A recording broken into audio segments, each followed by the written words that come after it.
Hi every one. ഇന്ന് നമുക്ക് വളരെ ഈസിയായി തയ്യാറാക്കുന്ന ഒരു ഗ്രീൻ പീസ് കറിയുടെ റെസിപ്പി നോക്കാം. ഇതിനായിട്ട് ഞാൻ ഒരു വെളുത്തുള്ളി, ഒരു 1/4 ഇഞ്ച് ഇഞ്ചി ആദ്യം ചതച്ചെടുക്കുന്നുണ്ട്.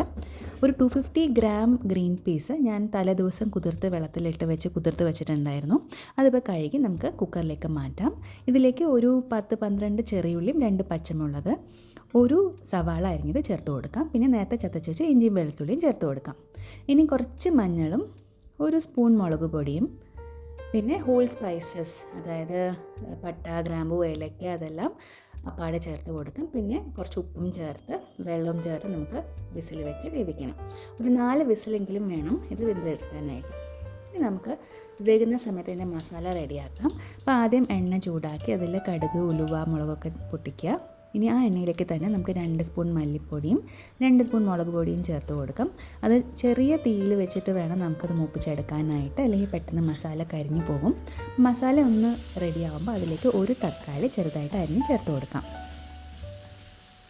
ഇനി ഇതിലേക്ക് നമുക്ക് കുറച്ച് മഞ്ഞൾപ്പൊടി, പിന്നെ കുറച്ച് പെരുംജീരകം, ഗരം മസാല, ഇതെല്ലാം ചേർത്ത് കൊടുക്കാം.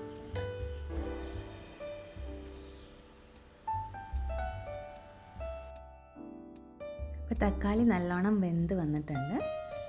ഇനി ഇതിലേക്ക് കുറച്ച് മല്ലിച്ചപ്പും കറിവേപ്പിലയും കൂടി ചേർത്ത് കൊടുക്കാം. അപ്പോൾ നമ്മുടെ മസാല റെഡിയായി കഴിഞ്ഞു. ഇനി നേരത്തെ കുക്ക് ചെയ്യാൻ വെച്ച ഗ്രീൻ പീസ് ഇതിലേക്ക് ചേർത്ത് കൊടുക്കാം. അപ്പോൾ ഗ്രീൻ പീസ് വേണമെങ്കിൽ നമുക്കൊന്ന് മാഷ് ചെയ്തിടാം. ഫുൾ മാഷ് ചെയ്യേണ്ട, കുറച്ച് ഗ്രീൻ പീസ് തിക്നെസ് കിട്ടാൻ വേണ്ടി മാഷ് ചെയ്യാവുന്നതാണ്.